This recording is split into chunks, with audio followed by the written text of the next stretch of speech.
je me suis réveillé un jour, j'ouvre mon Insta et je vois un drapeau sur le toit d'une montagne et tout. Et drapeau de la Guadeloupe, je me dis mais c'est qui, pourquoi, etc. Et après quand je regarde bien, je me dis mais je connais ce gars-là. Et après on s'est check sur les réseaux. Exact. Mais d'où c'est parti en fait? Alors, c'est une longue histoire que je vais essayer de t'abréger, mais faire étape par étape. Ouais. C'est d'abord parti du fait que j'habitais à Montpellier à l'époque et j'ai passé un concours administratif de catégorie B. Et quand j'ai eu ce concours-là, j'ai été muté en Lozère, dans un tout petit village de 400 habitants qui s'appelle le Blémard, qui est un village qui est situé à 1000 mètres d'altitude. Il faut savoir que la Lozère, c'est le département le moins peuplé de France. Tout le département, c'est 76 000 habitants. En comparaison, les Abîmes, c'est quasiment 60 000 habitants. Ah ouais.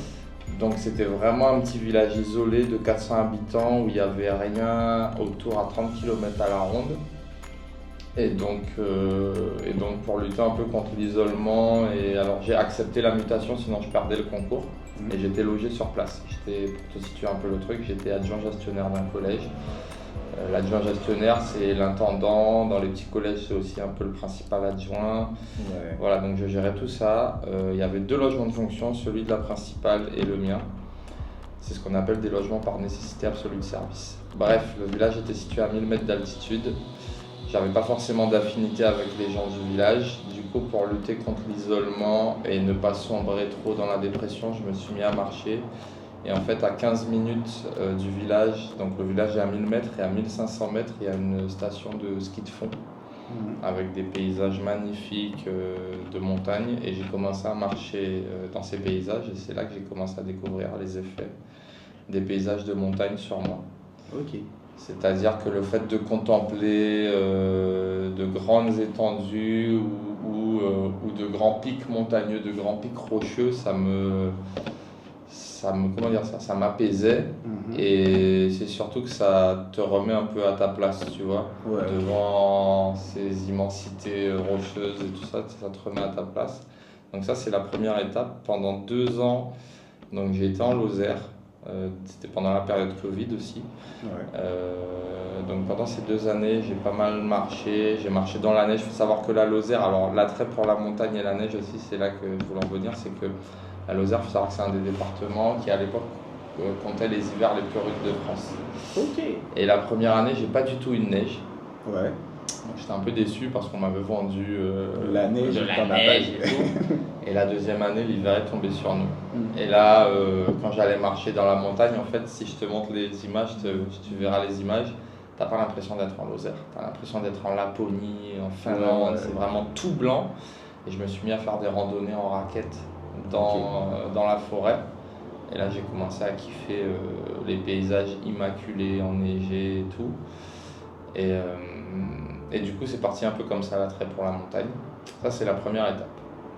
La deuxième étape, c'est que j'ai un pote de Guadeloupe, qui est de Saint-Claude d'ailleurs, et qui n'arrêtait pas, qui est parti en Amérique du Sud il y a 4-5 ans et qui n'arrêtait pas de me montrer ses photos en me disant « mais regarde ce que j'ai fait, regarde ce que j'ai fait, regarde ce que j'ai fait ». Et j'en avais marre, entre guillemets, qu'il me nargue avec ses aventures. Et un jour, j'ai pris un billet d'avion sur un coup de tête pour le Pérou. J'ai posé 3 semaines de congé et je suis parti une première fois au Pérou. J'ai découvert ce qu'on appelle le backpacking, les backpackers. Donc c'est ceux qui voyagent en sac à dos. C'est pas trop dans notre culture, ça encore en Guadeloupe, c'est pas trop ancré dans notre culture. Mais du coup, c'est des voyages en sac à dos. Soit tu vas dormir chez l'habitant, soit tu vas dans des auberges de jeunesse, soit tu essayes de trouver des logements qui sont entre guillemets low cost pour pouvoir après mettre le reste de ton argent dans des activités de ton choix. Ouais. Donc j'ai fait 3 semaines au Pérou comme ça, j'ai fait tout le sud du Pérou, je suis allé voir le Machu Picchu, je fais un trek de 2 jours dans le canyon de Colca qui est le 2e canyon le plus profond au monde. Et quand j'ai compris que l'Amérique du Sud et que surtout un autre pays, parce que moi jusqu'à présent les limites géographiques que je connaissais c'était la Guadeloupe, la France et vite fait quelques pays autour de la France. J'avais fait la Belgique, un peu l'Italie, l'Espagne, mais voilà. Et quand je suis arrivé en Amérique du Sud et que je me suis retrouvé face à cette culture sud-américaine et au paysage aussi qu'il y avait au Pérou, je me suis dit mais il faut que je vois. Enfin, ça m'a fait un truc au cœur en fait. Ouais. Je suis tombé amoureux. Je suis tombé amoureux des paysages, je suis tombé amoureux de l'Amérique du Sud et surtout je suis tombé amoureux des montagnes là-bas. Et du coup, en revenant de ces 3 semaines au Pérou, j'étais frustré parce qu'au moment où je commençais à prendre de l'élan, bim. Ouais. Et en revenant de ces 3 semaines, dans ma tête, j'ai pris une décision. Je me suis dit que je vais poser 2 années sabbatiques. J'avais pu faire quelques économies et tout. Et du coup, ça c'était que je te dise pas de bêtises, c'était en février 2022, le voyage au Pérou. Ok. Le premier voyage au Pérou. C'est tout récent. Hein. Ouais, c'est tout récent, c'est tout récent. Et du coup, en revenant du Pérou en mars 2022, j'ai décidé de poser 2 années sabbatiques parce qu'il faut savoir que la partie que j'ai un peu occultée dans ces 2 années en Lozère, plus mon retour à Montpellier, c'est que ma mutation en Lozère m'a coûté mon couple. Voilà, ça n'a pas tenu. Ok. Donc j'ai fait une dépression par rapport à ça. Ensuite, quand j'ai pu me refaire muter à Montpellier, mon fils lui est parti vivre en Égypte avec sa mère puisqu'elle a une opportunité professionnelle. Ok. Donc ça a été un nouveau choc à encaisser. Et on m'avait prescrit des cachetons et je voulais pas prendre des cachets et c'est comme ça aussi que je me suis mis à marcher. C'est-à-dire qu'au lieu de prendre des cachets, je me suis mis à marcher pour que ce soit. C'était une marche thérapeutique pour évacuer. Donc ça c'est les premières étapes et après arrive l'étape de la première montagne. Ouais. Et là c'est lors de mon 2e voyage, donc je reviens du Pérou une première fois, je pose mes 2 ans sabbatiques. Bon, je fais ça quand même correctement, hein. J'ai expliqué à mon travail que je vais finir mon cycle, donc l'année. Je vais pas les lâcher comme ça en plein milieu. Ouais. Donc je finis mon cycle et en septembre 2022, je reprends pas, je pose une année sabbatique. Et pour partir en montagne. Exactement. Mais moi, on va dire, moi j'ai un gros problème avec le froid. Donc moi j'ai vécu quand même, bon, je suis né là-bas, je suis venu en Argentine et je suis reparti. Et j'ai vécu là les 12 dernières années avant ma venue en 2020 en France. Et moi je suis resté sur Paris, j'ai pas été dans le sud ni dans le nord. Mais le froid, c'est quelque chose que j'arrive pas à gérer, tu vois.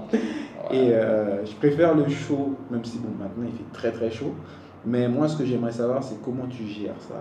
Comment... Je pense que déjà je le gère parce que je suis émerveillé par ce que je vois. Okay. Donc il y a une partie de mon esprit qui n'est pas concentrée sur le froid. Ouais, ouais. Tu ne le ressens pas quand même. Je le ressens moins, si je ne vais pas dire que je ne le ressens pas, parce que j'ai été exposé à des températures extrêmes quand même. J'ai à 6000 mètres. Il fait du moins combien là? Moins 20, moins 30, ça dépend, tu vois. Mais pour te dire, là par exemple, les premières lagunes que j'ai vues au Pérou qui étaient situées à 4002 et 4006, c'était la Laguna Paron et la Laguna 69. Et en fait, effectivement, tu ressens un peu le froid, tu ressens aussi le manque d'oxygène et tout, mais moi, je parle pour moi, je ne sais pas comment. Moi, j'ai été tellement émerveillé par ce que je voyais que je pense que mon cerveau, il a switché en mode. Il s'est adapté tout seul en fait.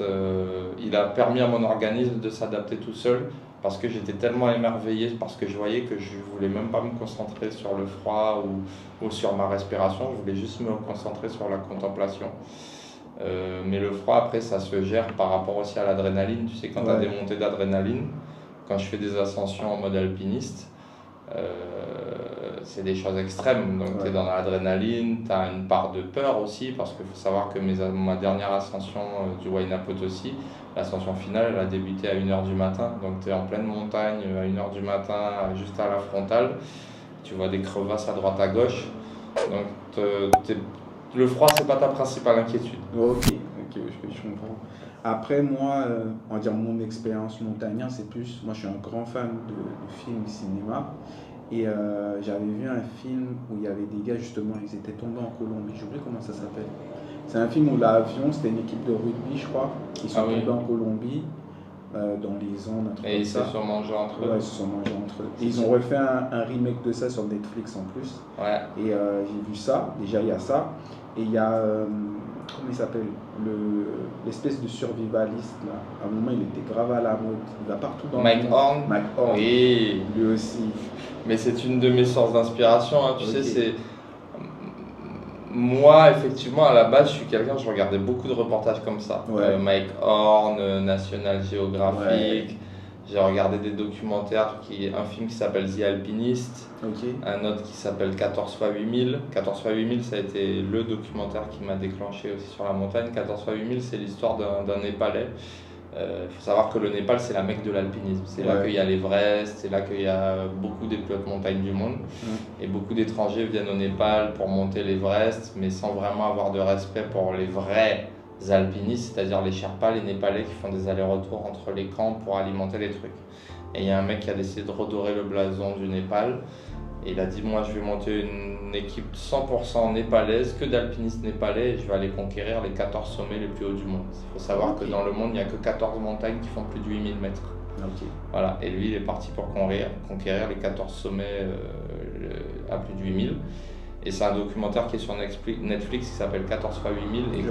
Et quand j'ai vu ce documentaire-là, et il a appelé son projet possible parce qu'il croit au pouvoir du possible. Et quand j'ai vu ce documentaire-là, je me suis dit, mais en fait, tout est possible. Et ça a été un élément déclencheur, mais c'est vrai que jusqu'à avant que je fasse ma première ascension, pour moi, c'était des choses qui me paraissaient tellement inaccessibles. Tu sais, quand tu viens d'une petite île comme la Guadeloupe, ou même quand tu viens d'une petite cité de région parisienne, tu vois des choses à la télé, mais tu te dis, jamais j'arriverai à faire ça, ou jamais j'arriverai à aller dans ces endroits-là, tu vois. C'est me réserver une poignée de privilégiés, entre guillemets.